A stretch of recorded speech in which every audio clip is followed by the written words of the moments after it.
The salt-laced wind howled a mournful song through the pines, a sound that John White had once found comforting. Now it was the sound of ghosts. He stood on the shore of Roanoke Island, his boots sinking into the wet sand, and stared at the place that was supposed to be a new beginning, the first foothold of an English nation in a vast, untamed world. But there was nothing. The silence was the first sign something was terribly wrong. 3 years.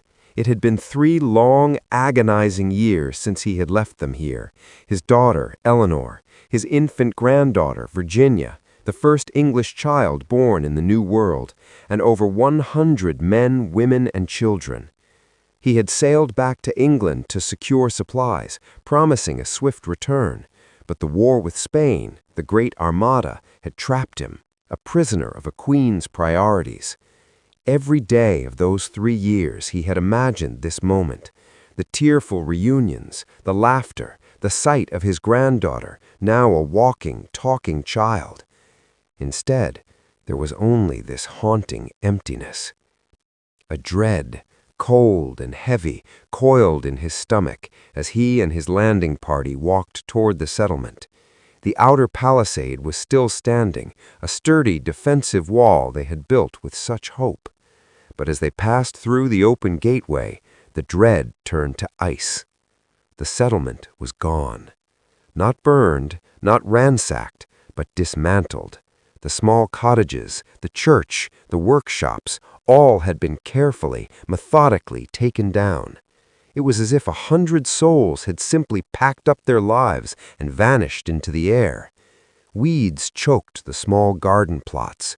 A piece of rusted armor lay half buried in the dirt, a lonely relic of a forgotten life. There were no bodies, no signs of a struggle, nothing but the oppressive, crushing silence and the wind. He called out their names, his voice cracking with desperation. "Eleanor! Ananias! Virginia!" Only the wind answered. His men searched the perimeter, their voices low and nervous. This was a place of deep unease, a place where the rules of the known world no longer seemed to apply. Then one of his sailors shouted. White ran toward the sound, his heart hammering against his ribs. Carved into one of the main posts of the palisade, in clean, bold letters, was a single word, a clue left for him, a message across 3 years of silence. Croatoan. That was all.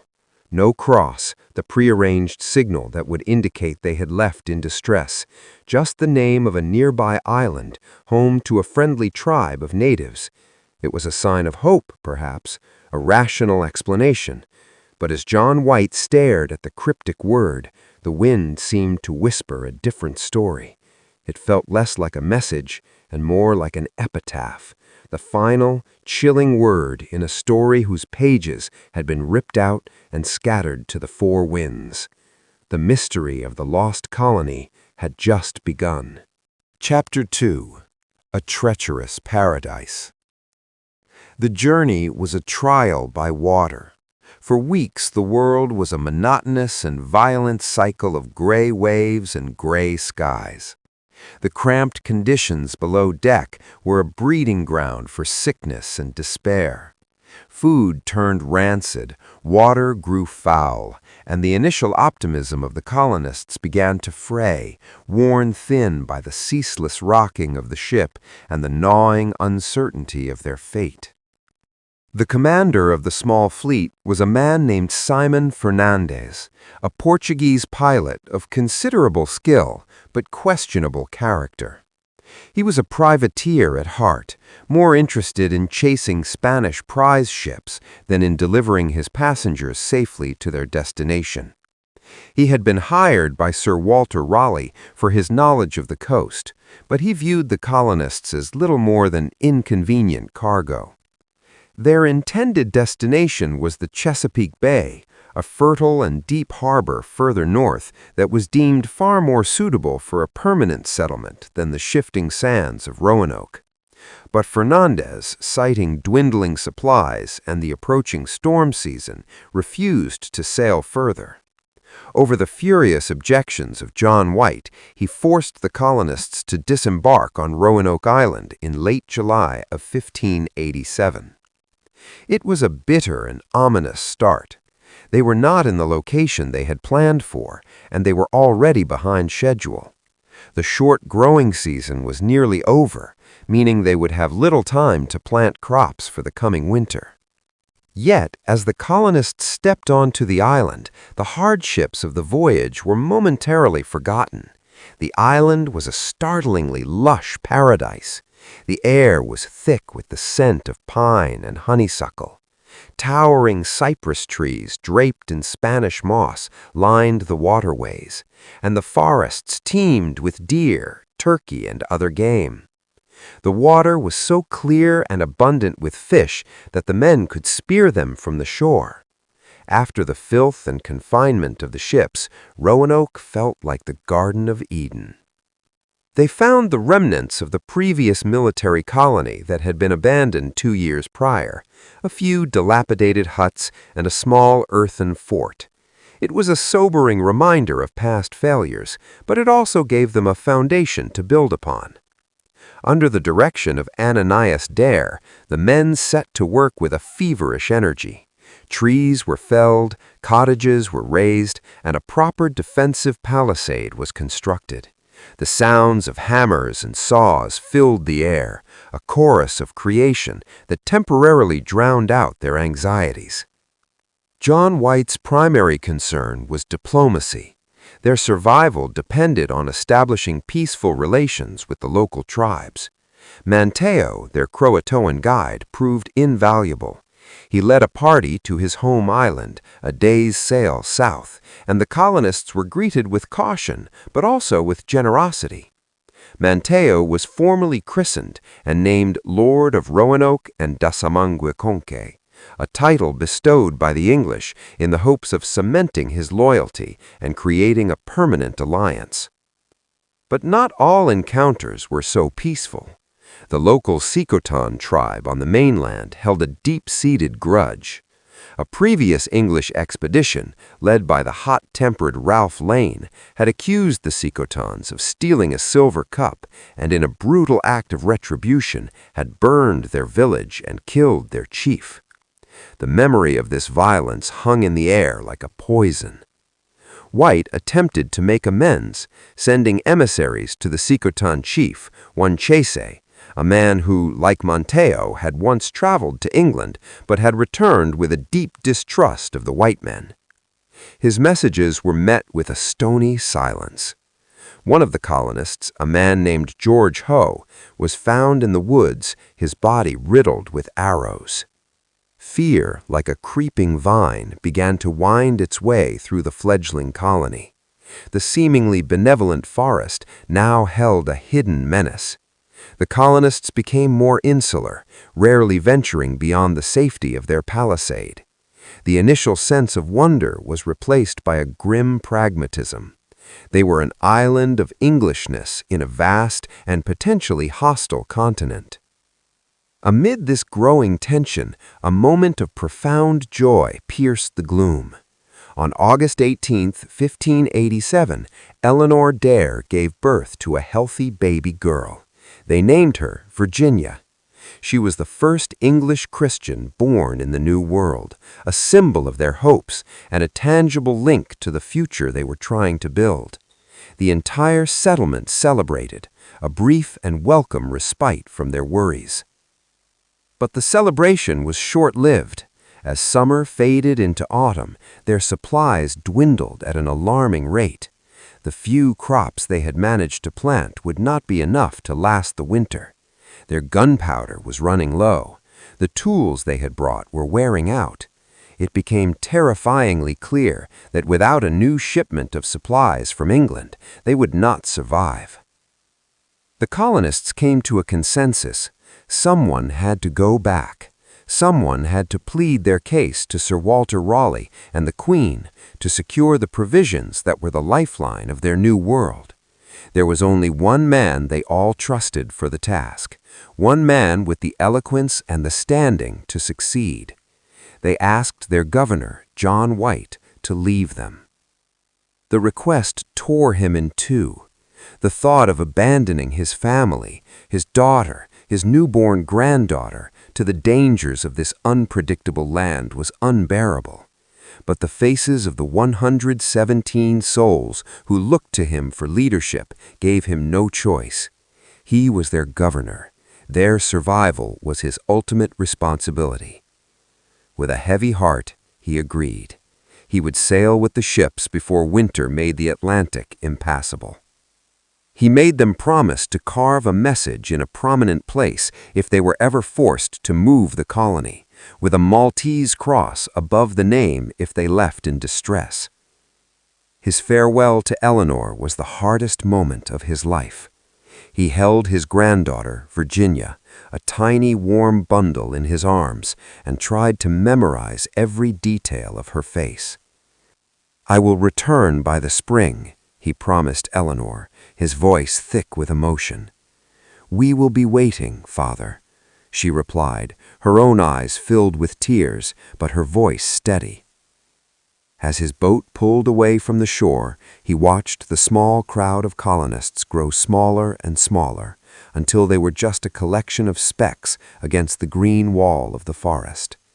He could see Eleanor holding Virginia, a tiny beacon of white in the fading light. He kept his eyes on her until the curve of the island finally hid them from view. He did not know that he would never see any of them again. Chapter 3. The Long Wait. The departure of the ships left a void, not just on the horizon, but in the spirit of the colony. The frantic energy of building and settling gave way to a new, more challenging phase: waiting. The colonists of Roanoke were now truly alone, a tiny island of English civilization adrift in a sea of wilderness, their connection to the world severed until the promised return of John White in the spring. The narrative of their survival now fell to Eleanor Dare. While her husband, Aeneas, a man of brick and timber, oversaw the practical matters of the settlement, Eleanor became its heart. She moved through the small collection of cottages with a quiet strength, her infant daughter, Virginia, a constant, warm presence in her arms. The child was a living symbol of their purpose, a fragile embodiment of the new world they had vowed to create. As summer's lush green faded to the golds and russets of autumn, a palpable anxiety began to settle over the colonists. The harvest was meager, a pathetic yield from unfamiliar soil planted too late in the season. The bounty of fish and game, which had seemed so endless upon their arrival, began to recede as the weather cooled. The experienced hunters among them were few, and their English farming techniques were ill-suited to this new land. The promise of summer became the tyranny of the empty barrel. Fear began to manifest as friction. Tempers, already frayed by hardship, grew short. Factions formed. Some argued for a more aggressive stance against the Secotans, advocating for raids on their food stores. Others, led by Aeneas, urged caution, knowing that a full-blown conflict with the natives would mean certain annihilation. The unity that had been forged by a shared dream was now cracking under the pressure of a shared nightmare. The first winter was a brutal teacher. A biting, relentless wind swept in from the Atlantic, finding every crack in their hastily built cottages. Sickness, a familiar specter from the sea voyage, returned. A persistent cough would turn into a fever, and within a week, another grave would be dug in the cold, hard ground. They buried their dead quietly, almost shamefully, as if each loss was a testament to their own failure. Eleanor fought the encroaching despair with a fierce maternal instinct. She rationed her own food to ensure Virginia had enough. She organized the women to mend clothing, to boil medicinal herbs learned from Manteo, and to maintain a semblance of normalcy and order amidst the quiet chaos. She would sit by the fire in the evenings, rocking her daughter and humming old English lullabies, her voice a thin thread of defiance against the howling wind and the gnawing hunger. Manteo, their Croatoan ally, was their only true lifeline. He and a few of his kinsmen had remained with the colony, and it was their knowledge of the land that kept the settlers from starving entirely. He taught them how to set snares for small game, how to find edible roots in the frozen earth, and how to read the subtle signs of the changing seasons. But Manteo was one man, and the colonists were over 100. He could supplement their survival, but he could not guarantee it. Spring arrived not with joyous relief they had prayed for, but with a crushing disappointment. The horizon remained stubbornly empty. Day after day they would gather on the shore, straining their eyes for the sight of an English sail. But the weeks turned into a month, and then another. The ships did not come. The promise was broken. The hope that had sustained them through the winter began to die. John White was not coming. They were abandoned. This realization brought them to a crossroads. To remain on Roanoke, with its hostile Secatan neighbors and depleted resources, was to accept a slow, lingering death. They had to make a choice. A tense meeting was held in the small, half-finished church. The air was thick with fear and anger. "We were fools to trust Raleigh, and fools to send the governor back. He has forgotten us," shouted a gaunt-faced farmer. "He has not forgotten," Ananias Dare countered, his voice heavy. "Something has happened, a war, a storm, we cannot know, but we cannot simply wait here to die." It was Manteo who offered the only viable alternative. "My people will give you shelter," he said, his English still accented but his meaning clear. "On Croatoan there is food, the hunting is good, the harbor is safe, you will be welcome." The offer was met with a mixture of relief and deep-seated prejudice. To abandon their English settlement, to go and live among the savages, for some it was a fate worse than death, a surrender of their very identity. For others, it was the only logical path to survival. Eleanor stood up, Virginia held tightly in her arms. Her voice, though not loud, cut through the tense murmurs. "Manteo has been a truer friend to us than any lord in England," she said, her gaze sweeping across the faces of her fellow colonists. "He offers us life. Are we so proud that we would choose a grave on Roanoke over a home on Croatoan? We are not just English anymore. We are people of this land now. We must learn to survive in it." She looked at her husband. "My father told us to leave a message. He will look for us. We will carve the name of the place where we are going. No cross, for we are not leaving in distress. We are leaving in hope." Her words and the sight of the child in her arms swayed the desperate assembly. The decision was made. They would dismantle their settlement, salvaging every precious nail and plank. They would take what they could carry and make the journey south to Croatoan Island. They would trust their fate to the people of this new world. As the men began the grim, methodical work of taking down their homes, Eleanor walked to the main post of the palisade. With a knife borrowed from her husband, she began to carve. The letters were deep and clear, a message for the father she still believed would one day return. It was an act of faith, a final beacon lit against the encroaching darkness. Croatoan. Chapter 4. A Kingdom at War.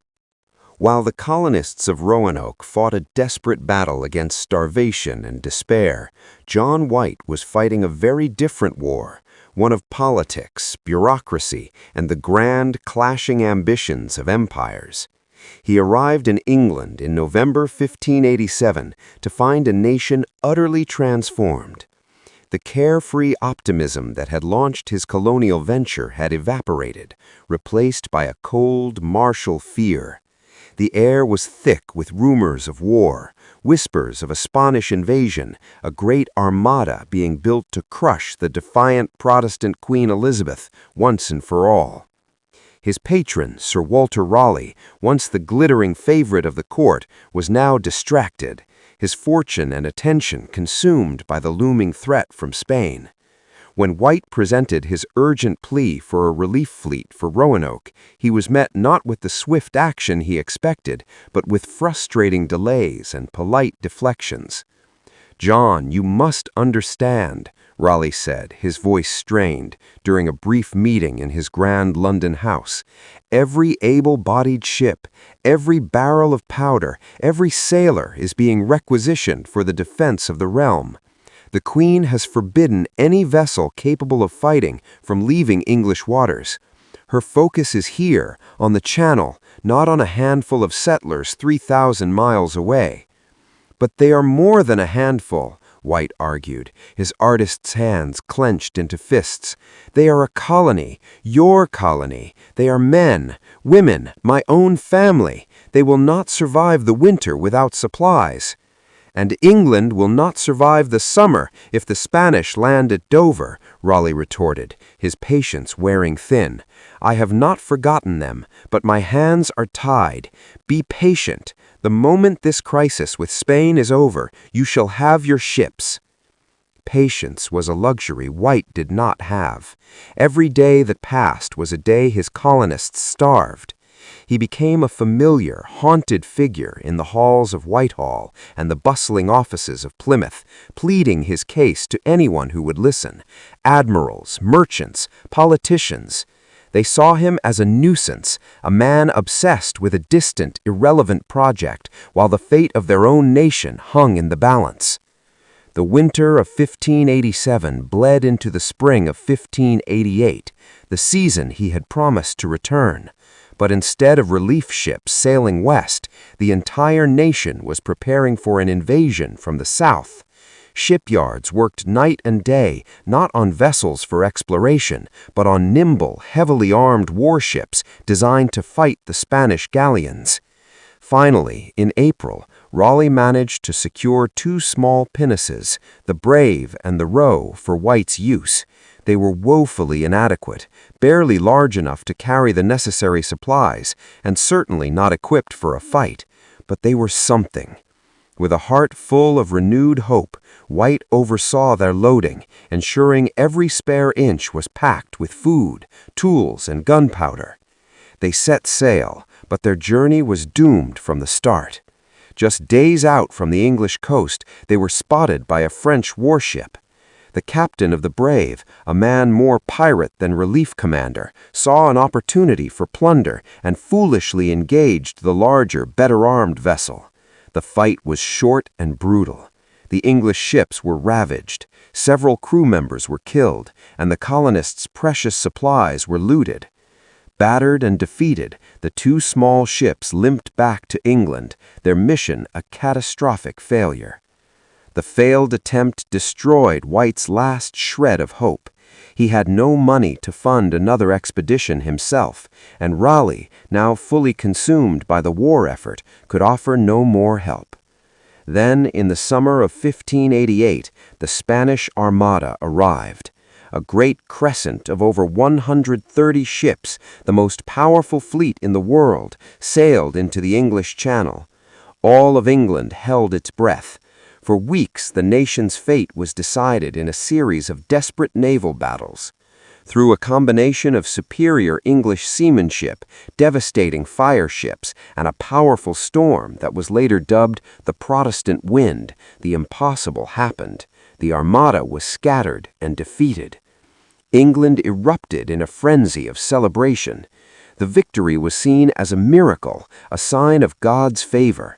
But for John White, the triumph was bitter ashes in his mouth. The war and its aftermath had consumed another year. His colonists, if they were still alive, had now endured 2 brutal winters alone. He spent the next 2 years trapped in a bureaucratic nightmare. The war with Spain officially dragged on, and the Crown's restrictions on shipping remained in place. Raleigh, having fallen out of favor with the Queen, had lost much of his influence. White wrote letters, filed petitions, and begged for audiences, his desperation growing with each passing season. The image of his daughter and granddaughter haunted his dreams. He saw their faces, gaunt and accusing, and would wake in cold sweat. Finally, in 1590, he was forced to make a devil's bargain. A group of merchants, led by the privateer John Watts, were funding an expedition to the West Indies to raid Spanish shipping lanes. As a concession, they agreed to stop at Roanoke on their return journey, but they made it clear that the colony was a secondary objective. Their primary mission was profit. As White, now a man worn down by 3 years of failure and delay, had no choice but to accept. He would sail not as a governor in command of his own relief fleet, but as a passenger on a privateering vessel, his hopes subject to the whims of men who cared more for gold than for the lives of his colonists. As the ships finally set sail in March of 1590, a full 3 years after he had left Roanoke, White felt a profound sense of foreboding. He was a man racing against time, but he feared the race had already been lost. He was sailing not to a joyful reunion, but to uncover the fate of the family and the dream he had been forced to abandon. Chapter 5. The Island of Silence.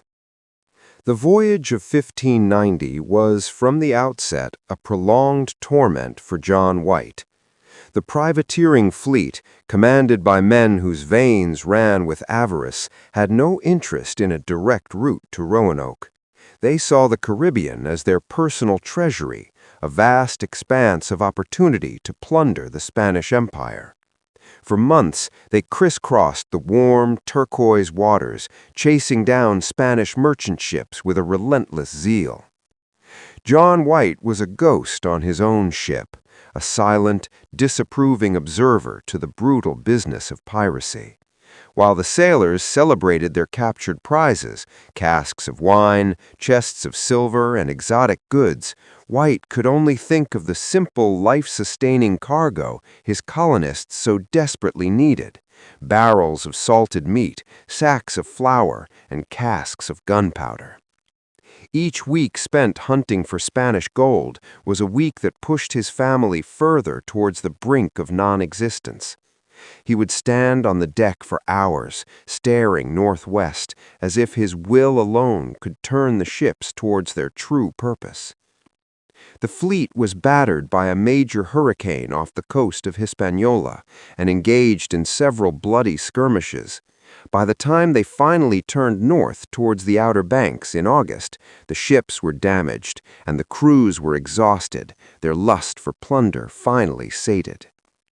As they approached the treacherous coastline of North Carolina, the sea itself seemed to conspire against them. The shallow waters and shifting sandbars of the Outer Banks were a notorious ship graveyard, and a powerful storm blew in, making their approach to Roanoke incredibly dangerous. On the evening of August 15th, they anchored off the northern end of the island. Through the wind and rain, White thought he saw a great plume of smoke rising from the spot where the colony should be. His heart leaped. A signal, a bonfire lit to guide them in. After 3 long years, they were alive. The storm made an immediate landing impossible. For 2 agonizing days and nights, White was forced to stare at the distant shore, his mind racing with a mix of hope and terror. The smoke was a good sign, but why only smoke? Why no flags, no welcoming party on the shore? Finally, on the morning of August 18th, his granddaughter Virginia's 3rd birthday, the storm abated enough for a landing. The captain of the ship, Abraham Cock, agreed to take White and a small party ashore in 2 boats. The sea was still rough, the waves crashing violently against the shore, and as they rowed, the men were on high alert, their muskets ready. The eerie silence hit them first. As they neared the settlement site, there were no sounds of life. No dogs barking, no children playing, no hammering of a blacksmith. Only the cry of gulls and the relentless sigh of the ocean. As they walked up the sandy bank, the scene that White had dreaded in his darkest nightmares unfolded before him. The settlement was gone, not destroyed in a frenzy of violence, but systematically erased. He saw the outline of the defensive palisade, but the cottages within were gone, their timbers and thatch vanished as if they had never been. His desperate hope for a signal fire was cruelly extinguished. The great smoke they had seen from the sea was simply a forest fire, started by lightning in the recent storm. White and his men moved through the overgrown site like men in a trance. They found several small iron cannons, almost completely rusted over, and other heavy objects that would have been difficult to transport. But of the colonists themselves, their personal belongings, their tools, their boats, there was nothing. "Look here, Governor," a sailor called out. White rushed over. Carved deep into the wood of a palisade post was the single, stark word, Croatoan. White stared at the letters, his mind a whirlwind of interpretation. Croatoan, the home of Manteo and his people. It was a message, a destination. He searched the post and the surrounding trees, his eyes scanning for the one sign that would turn this mystery into a tragedy. But there was no Maltese cross.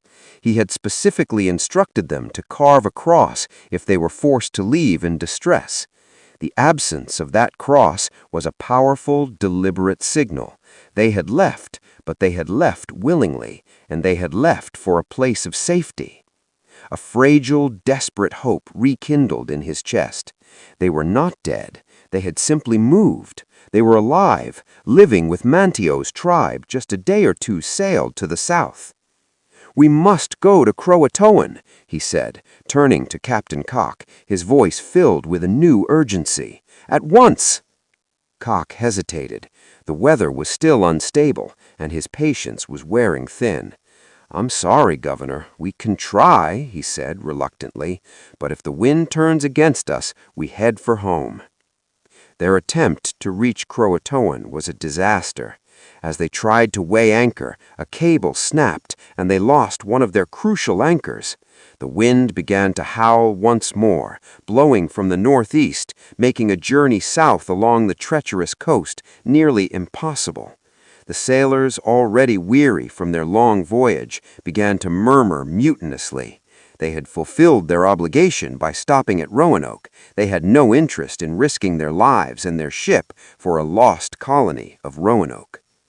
Captain Cock came to White, his face grim. "I'm sorry, Governor. It cannot be done. We've lost an anchor, the storm is worsening, and my men will not sail south. We must make for the open sea." White pleaded. He begged. He offered them his share of the privateering profits, but it was no use. The decision was made. The fleet would turn east, back towards England. As the ship sailed away from the Outer Banks, White stood on the deck, a broken man. He watched the coastline of the New World, the land of his dreams, the land that held his family, fade into the haze for the second and final time. He was so close. The answer to the mystery was just 50 miles down the coast, a distance he could almost swim, yet it was as inaccessible as the moon. He had found their message, but he had failed to reach them. He was leaving them behind, again, this time for good. The silence of the abandoned settlement was now his own, a permanent emptiness in his soul.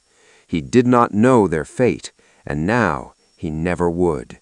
He was sailing home with nothing but a single cryptic word, a word that would echo through the centuries, the final, haunting whisper from the lost colony of Roanoke. Chapter 6. A Requiem for a Dream. The journey back to England was a voyage through a personal hell for John White. The other men on the ship spoke of their profits and the adventures they would recount in the taverns of London, but White was enveloped in a profound and impenetrable silence. He was a man haunted by a single word, Croatoan, and the image of his family waiting on an island he could not reach.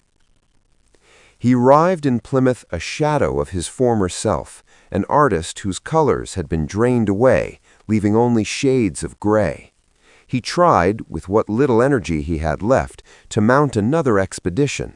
He petitioned Sir Walter Raleigh, who was now embroiled in new colonial ventures in Guyana and had little interest in resurrecting a failed project that had already cost him a fortune. White wrote pamphlets, he sought out investors, he pleaded with anyone who would listen. But the world had moved on.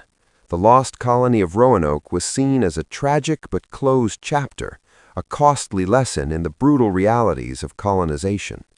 No one was willing to fund a rescue mission for a group of people who were, in all likelihood, long dead. John White never returned to America. He retired to a quiet life in Ireland, a man consumed by a mystery he could never solve. He spent his final years writing about his experiences and meticulously recounting the details of his voyages. It was an act of remembrance, a way to ensure that his daughter, his granddaughter, and the colonists of Roanoke were not entirely erased by the forests of the New World. He died around 1606, his life's greatest work, not the beautiful watercolors he had painted, but the tragic, unfinished story he had lived. His failure to reach Croatoan left a permanent vacuum in history, a space that would be filled over the next 4 centuries with speculation, myth, and enduring fascination. What really happened to the 11 souls of the Roanoke Colony? The word carved into the post was the last piece of hard evidence they ever left behind. Epilogue: The Whispers in the Blood. The story did not end with John White. It simply transformed, seeping into the soil of North Carolina and the folklore of a new nation. The fate of the lost colony became America's oldest unsolved mystery. Did they perish at sea, their small boat swamped in a storm while trying to reach the mainland? Were they wiped out by disease or a hostile attack from the Secotans or another, more powerful tribe from the interior? Or did the most logical and hopeful theory hold true? The theory of assimilation, that the colonists traveled to Croatoan Island, modern-day Hatteras Island, and were gradually absorbed into Manteo's tribe, is the most enduring. Over the subsequent decades, English explorers and settlers pushing into the region heard persistent rumors from the Native American tribes. They spoke of a people who had pale skin and light-colored eyes, who could read from a book, and who lived in 2-story stone houses, a skill unknown to the local Algonquian tribes. In the early 1700s, an explorer named John Lawson visited Hatteras Island and wrote extensively about the Croatoan people. He was struck by their appearance, noting that many had gray eyes, a feature unique among the local tribes. When he spoke to them of their ancestry, they told him that some of their ancestors were white people and came from a place called Roanoke. Many of their family names even sounded distinctly English. Modern archaeology and DNA research have added tantalizing, though not yet definitive, clues. Artifacts from the late 16th century, including English pottery and part of a gentleman's rapier, have been found at sites on Hatteras Island and on the mainland, far from the original settlement. Genetic testing of living descendants of the Croatoan tribe has sought to find a definitive link back to the English colonists, a scientific echo of the whispers John Lawson heard 3 centuries ago. The story of the lost colony is more than just a mystery. It is the foundational myth of a nation, a stark reminder of the fragile beginnings of European settlement in America. It is a story of hope and ambition, of cultural collision and miscalculation, and of the profound, terrifying power of the unknown. The fate of Eleanor Dare and her daughter, Virginia, the first English child in the New World, remains a poignant symbol of that mystery. They were meant to be the beginning of a new English lineage in America. Instead, they became their first and most enduring ghosts. We will likely never know the full story. Their final chapters were written not in ink, but were carried on the wind, absorbed into the landscape, and woven into the bloodlines of the very people who had first welcomed them to the shores of the New World. The silence of Roanoke was eventually broken, not by an English rescue ship, but by the quiet, persistent whispers of history itself.